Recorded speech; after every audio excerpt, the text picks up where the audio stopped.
So అంశము విలపించు సేవకుడు, the weeping servant. So యెషయా గ్రంథం 53వ అధ్యాయం 3వ వచనాన్ని ఆధారం చేసుకుని, అదేవిధంగా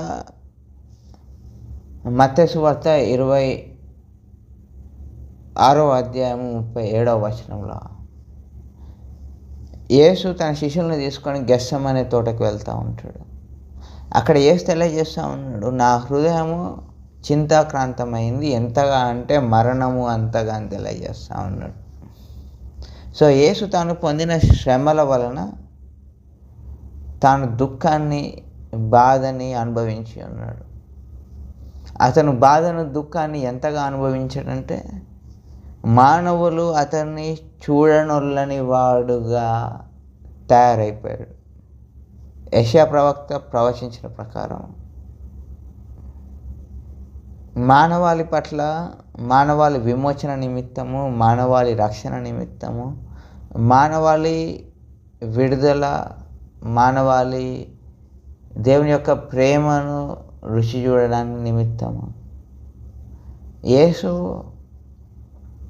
మానవాళి బాధను, మానవాళి అనుభవాలను తన అనుభవాలుగా మరల్చుకున్నాడు కనుక మానవాళి హృదయాలు బండవారినట్లు యేసు యొక్క హృదయము బండవారలేదు. కానీ యేసు యొక్క హృదయము మాంసపు హృదయంగా ఉంది. అందుకోసమే యేసు మానవాళి కోసము విలపించగలిగాడు. లూకా సువార్త 23వ అధ్యాయము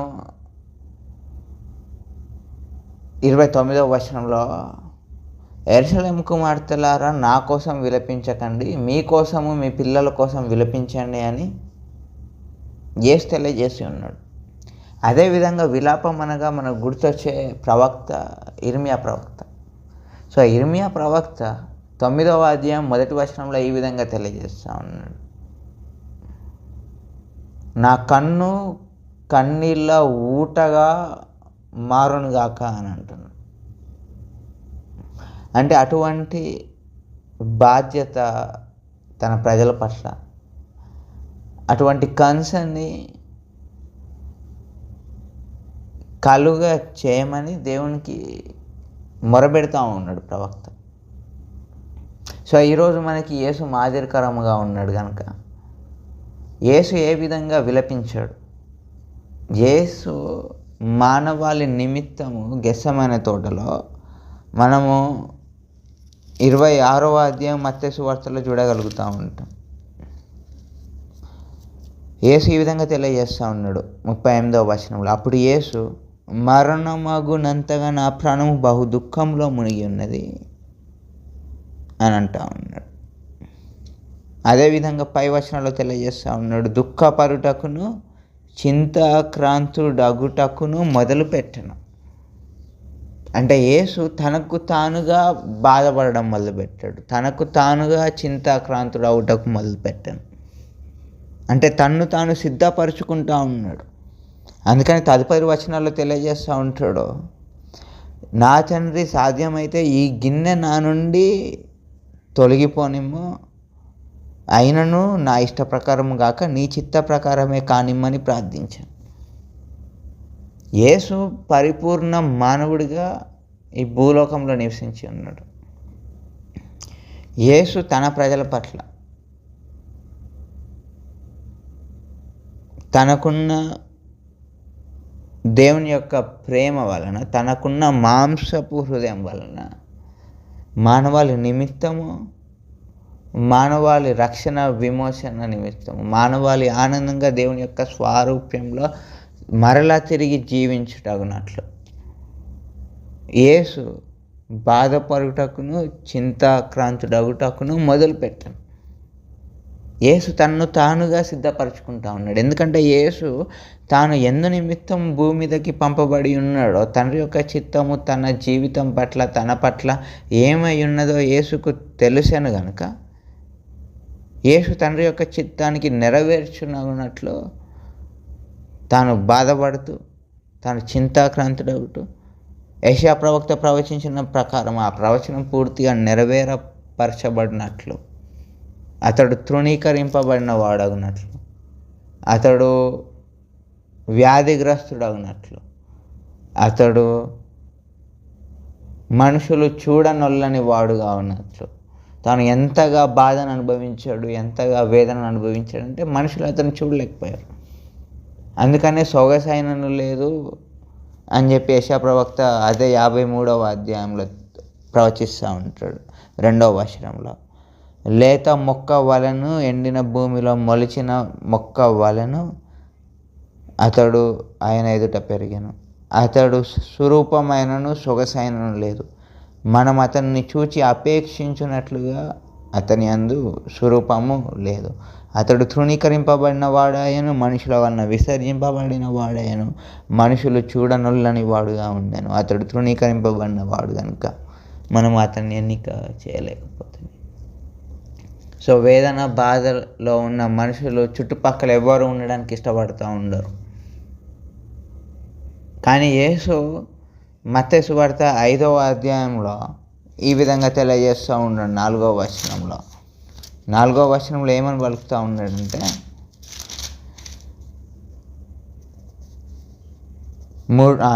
దుఃఖపడువారు ధన్యులు, వారు ఓదార్చబడదు. సో మనకి తెలియజేయబడుతూ ఉంది, విలాపము అనేది ఆత్మీయ లక్షణం అనేది మనం అర్థం చేసుకోగలుగుతూ ఉన్నాము. విలాపం అనేది ఆదరణ కలిగించే ఒక ఆస్పెక్ట్గా మనం గుర్తించగలుగుతా ఉన్నాం. విలాపము అనేది దేవుని యొక్క అటెన్షన్ని గ్రాప్ చేసుకునే ఒక లక్షణంగా మనకి తెలియజేయబడతా ఉంది.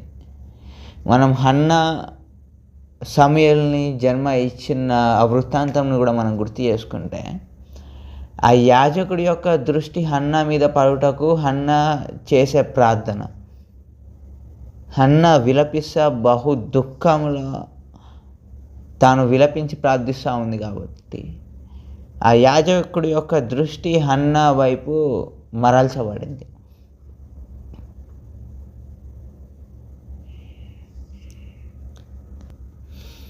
అందుకోసమే హెబ్రీ గ్రంథకర్త 5వ అధ్యాయంలో 7వ వచనంలో ఈ విధంగా తెలియజేస్తున్నాడు. హెబ్రీలకు రాసిన పత్రిక 5వ అధ్యాయం 7వ వచనంలో, యేసు శరీరధారి అయి ఉండుట మరియు యేసు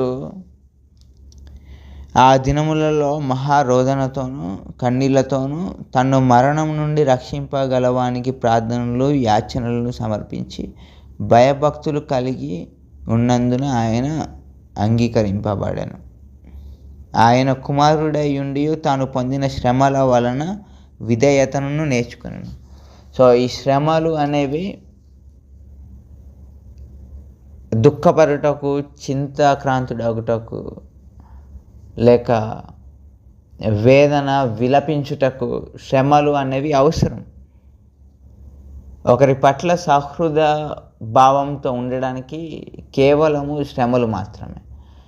మనుషులు కనుక శ్రమలు కనుక అనుభవించకపోతే ఇతరుల పట్ల సహృద భావము ఏ విధంగా కలిగి ఉండాలి అనేది మానవులకి అర్థమయ్యే ఆస్కారం అనేది లేదు. అందుకోసము విలాపము, విలపించుట, తన కోసము, తన ప్రజల కోసము, ఒక వ్యక్తి తన బిడ్డల కోసము, ఒక వ్యక్తి తన కుటుంబం కోసము, ఇంకా ముందుగా ఆలోచించాలంటే ఒక వ్యక్తి తన సమాజం కోసము, ఒక వ్యక్తి తన దేశం కోసము, ఒక వ్యక్తి తన ప్రపంచం కోసము విలపించడం అనేది అవసరం. విలాపం అనేది ఒక వ్యక్తి తనకున్న హృదయం ఎటువంటిదో ఆ హృదయానికి సాదృశ్యం. బండబారిన హృదయాల నుంచి విలాపం అనేది ఎప్పుడు రాదు. మాంసపు హృదయాల నుండే మాత్రము కన్నీళ్ళు అనేవి వస్తూ ఉంటాయి.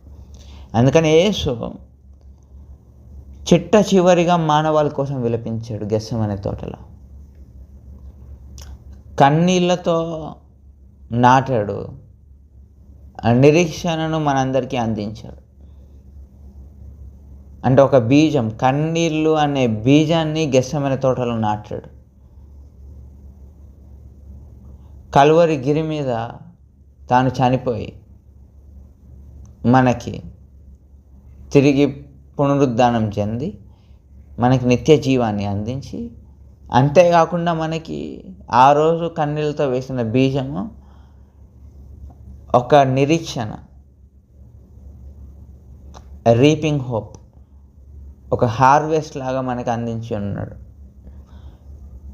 సో చివరిసారిగా యేసు విలపించుట లేక యేసు మానవాళి కోసం విలపించాడు అని మనం ఈ వృత్తాంతం నుండి మనం నేర్చుకోగలుగుతా ఉన్నాం. అంత మాత్రమే కాకుండా పౌలు 2 కొరింథీయులకి పత్రిక 2వ అధ్యాయం 4వ వచనంలో ఈ విధంగా మాట్లాడుతూ ఉన్నాడు. మీకు దుఃఖము కలగవలనని కాదు కానీ మీ ఎడల నాకు కలిగి ఉన్న అత్యధికమైన ప్రేమను మీరు తెలుసుకొనవలనని నిండు శ్రమతోనూ మనోవేదనతోనూ ఎంతో కన్నీరు విడుచుతూ మీకు రాసి తిని. సో పౌలు అట్టి విధమైన శ్రమల గుండా, అట్టి విధమైన బాధ గుండా వెళ్ళి ఉన్నాడు కనుక పౌలు అనేక విధములైన సంఘముల్లో ఎట్టి పరిస్థితులు ఉన్నావో వారికి ఉపదేశములు ఇవ్వగలిగినాడు. ఒకవేళ పౌలు కనుక అట్టి విధమైన వేదన, అట్టి విధమైన బాధ, అట్టి విధమైన శ్రమలలోకి గుండా ప్రయాణించకపోయి ఉంటే కనుక సంఘములో కొరింథులో ఉన్న సంఘము, ఎఫెస్సులో ఉన్న సంఘము, గలేషియాలో ఉన్న సంఘము, వివిధమైన సంఘములో ఎట్టి శ్రమల గుండా యెరూషలేములో ఉన్న సంఘము ఎట్టి అనుభవాలు అనుభవిస్తున్నాయో పౌలుకు కనుక అట్టి అనుభవాలు లేకుంటే కనుక ఇట్టి విధమైన ఉపదేశములు పౌలు నుండి వచ్చే ఆస్కారం అనేది లేదు. అందుకనే విలాపము అనేది మానవులకి ఉండవలసిన లక్షణం, అది ఆత్మీయమైన లక్షణం. అందుకనే యేసు 5వ అధ్యాయము మత్తయి 4వ వచనంలో దుఃఖపడువారు ధన్యులు, వారు ఓదార్చబడుదురు, అందుకని ఆ విధంగా పలికి ఉన్నాడు. సో విలాపం అనేది విజ్ఞాపన చేయడానికి ఒక ఇన్స్ట్రుమెంట్, ఒక టూల్. మనము విజ్ఞాపన అనేది విలాపం లేకుండా చేయలేం.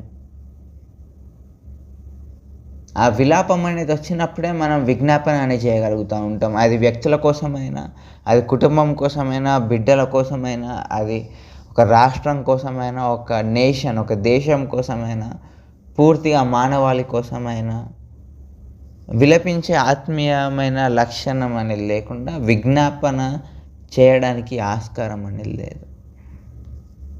అదేవిధంగా 1 సమూయేలు గ్రంథం 1వ అధ్యాయం 10వ వచనంలో మనం హన్నా యొక్క ప్రార్థన చూస్తూ ఉంటాం. హన్నా ఆ విధంగా బహుబాధనలో ఆ విధంగా ప్రార్థించింది కనుక ఆ యాజకుడి యొక్క దృష్టి ఆమె మీదకి వచ్చి ఉంది. సో అందుకని విలాపం అనేది ఆత్మీయమైన లక్షణంగా మనం గుర్తిస్తూ ఉన్నాం. రోమిలకు రాసిన పత్రిక 12వ అధ్యాయము 15వ వచనంలో తెలియజేయబడుతూ ఉంది, rejoice with those rejoice, weep those who weep. ఆనందించేవాడితో ఆనందించండి, దుఃఖపడేవాడితో దుఃఖపడండి అని తెలియజేయబడుతూ ఉంది. సో విలాపం అనేది మానవులకి ఉండవలసిన లక్షణం. అది ఒక బాధ్యత, ఒక కన్సర్న్, ఒక సౌహృద భావం కలిగి ఉండడానికి ఒక ఆస్కారాన్ని ఇస్తూ ఉంటుంది. అదేవిధంగా మానవుడు వినయము కలిగి ఉండడము ఈ విలాపం అనేది నేర్పిస్తూ ఉంటుంది. ఈ విలాపం అనేది శ్రమల ద్వారా వస్తూ ఉంటాయి, శ్రమలు, బాధలు, దుఃఖము.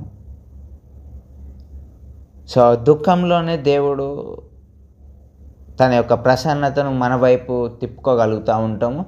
దుఃఖంలోనే దేవుడు మనల్ని ఓదార్చడానికి ఇష్టపడుతూ ఉంటాడు. ఈ దుఃఖం వల్లనే మనము ఇతరులకు ఆశీర్వాదము నగునట్లు, మనం ఇతరులకు ఆశీర్వాదకరముగా దేవుడు మనల్ని మారుస్తూ ఉంటాడు. మనకి శ్రమల అనుభవాలు, ఈ వేదన, దుఃఖము, చింతాక్రాంతం అనేది మనకు తెలిసి ఉండకపోతే దేవుడు మనల్ని ఇతరులకు ఆశీర్వాదకరములుగా వాడుకోవడానికి ఆస్కారం అనేది లేదు. ఎందుకంటే దేవుడు తన లోకమును ఎంతో ప్రేమించాడు. దేవుడు ప్రజలను, మానవాళ్ళని మొత్తం ప్రేమించాడు. ఎంతగా ప్రేమించాడంటే తన యొక్క కుమారుడిని మరణానికి అప్పగించే అంతగా ప్రేమించాడు. సో అటువంటి దేవుడు మనలను ఇతరులకు ఆశీర్వాదకరములుగా వాడుకోవాలి అని అనుకుంటే కనుక మనం ఈ వేదన, బాధ, చింతాక్రాంతులై మాంసపు హృదయం కలిగి శ్రమల గుండా దేవుని యొక్క కృపలో మనం వాటన్నిటిని అధిగమిస్తూ దేవుని యొక్క విజయంలో మనం కూడా పాలు పంచుకుంటూ ఉంటే మనము ఇతరులకు విజయము అందించగలిగిన వారం అవుతూ ఉంటాం. సో విలాపము లేక కన్నీళ్ళు అనేవి ఆత్మ యొక్క భాషగా పరిగణించబడతా ఉంది. సో విలాపము అనేది ఒక వీక్నెస్ కాదు, కానీ విలాపం అనేది ఒక స్ట్రెంగ్త్. దేవుని యొక్క దృష్టి మానవుడు మీద పడడానికి కారణము విలపించుట. విలాపం అనేది దేవుని యొక్క సన్నిధి అత్యంత త్వరగా మన తట్టు ప్రకాశింపజేయడానికి ఆస్కారం అయ్యింది. సో విలాపము, బాధ, దుఃఖము అనేది ఒక పరిశుద్ధమైన ఒక కారణము కలిగి, ఒక పర్పస్ కలిగి ఉంది. సో కన్నీళ్ళు అనేవి తెరవబడిన ద్వారంగా దేవుని వద్దకు మనం ప్రవేశించడానికి ఒక ఆస్కారం అయి ఉంది. సో కన్నీళ్ళతో కూడిన ప్రార్థన అనేది దేవుడు ఎప్పుడూ కూడా పెడచెవిన పెట్టాడు. So tears are an open gate to God. అదేవిధంగా విలాపం అనేది మారు మనసు లేక పశ్చాత్తాపానికి లేక ప్యూరిఫికేషన్ అంటే పరిశుద్ధపరచబడుటకి సాదృశ్యంగా ఒక రిజంబ్లెన్స్గా విలాపము, కన్నీళ్ళు అనేది ప్రదర్శింపబడతా ఉంది లేక తెలియజేయబడతా ఉంది మనకి. Weeping as repentance and purification. So విలాపం అనేది హెబ్రీ భాషలో ఈ మారు మనసు అనేది తెషువా గ్రేస్ అంటే అనుక్షణమైన కృప. అంటే కృప అనేది క్షణక్షణము ఇవ్వబడతా ఉంటుంది. తెషువా గ్రేస్ అంటే గ్రేస్ ఫర్ నౌ. సో విలాపం అనేది దేవుని యొక్క ప్రసన్నత, దేవుని యొక్క సన్నిధి, దేవుని యొక్క కరుణ, కృప అనేది మానవాళి పట్ల అత్యధికముగా ఇవ్వబడతా ఉంటుంది విలపించుట ద్వారా. దేవుని యొక్క కన్నులు మానవుడి ఎడల నుండి తీసివేయడానికి ఆస్కారం అనలేదు. మానవుడు కన్నీళ్ళతో దేవుని తట్టు చూసినప్పుడు అదేవిధంగా మనం చూస్తూ ఉంటాం హాగరు విషయంలో కూడా. హాగర్ అరణ్యంలో ఉన్నప్పుడు ఆ బిడ్డ ఏడుస్తూ ఉన్నప్పుడు దేవుడు ఒక ఊటని తెరిపించి ఉన్నాడు నీళ్ళ కోసం. సో కన్నీటి ప్రార్థన దేవుడు ఎప్పుడు కూడా పెడచెవిన పెట్టాడు.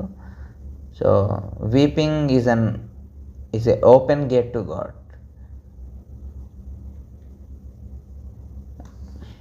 అదేవిధంగా కన్నీళ్ళు అనేవి ఒక విమోచనకు ఒక మాధ్యమంగా ఉన్నాయి. సో విమోచనకు మాధ్యమము కన్నీళ్ళు. ఎప్పుడైతే ఇర్మియా ప్రవక్త విలిపించాడో అప్పుడు దేవుడు చెప్పాడు, నీవు అబ్రహాము దేవుడు, ఇస్సాకు దేవుడు, యాకోబు దేవుడు, మోషే దేవుడు, వారి యొక్క సమాధుల దగ్గర విలపిస్తూ ఉన్నారు వాళ్ళు, ఆ జనాంగం అందరు.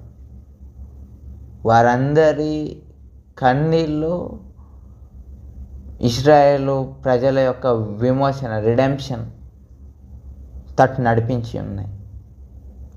సో విమోచన లేక రక్షణ అనేది త్వరపడుటకు కన్నీళ్ళు అనేవి మాధ్యమంగా ఉన్నాయి.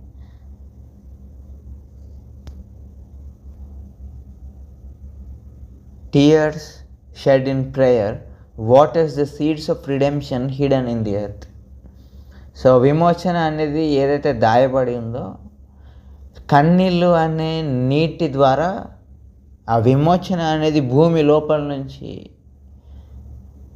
బయటికి ఒక వృక్షంలా బయటికి మానవాళికి ఇవ్వబడతా ఉంటుంది. సో కన్నీళ్ళు అనేవి వాటర్. ఆ విమోచన అనే ఆ బీజానికి ఈ కన్నీళ్ళు అనేవి నీళ్ళు పోయడం వంటిది. అందుకనే కీర్తన 126:5 తెలియజేయబడతా ఉంది, those who sow in tears will reap in joy, the tears of the righteous bring forth the harvest of redemption. కీర్తన 126:5 కన్నీళ్లు విడుచు విత్తువారు సంతోషగానంతో పంట కోసెదరు. సో విలాపం అనేది ఒక 3 విషయాలుగా పరిగణించవచ్చు మనం. ఆ విలాపం అనేది ఏ ప్రేయర్ బియాండ్ వర్డ్స్, అంటే మాటలలో వెల్లడించలేనిది విలాపం అనేది.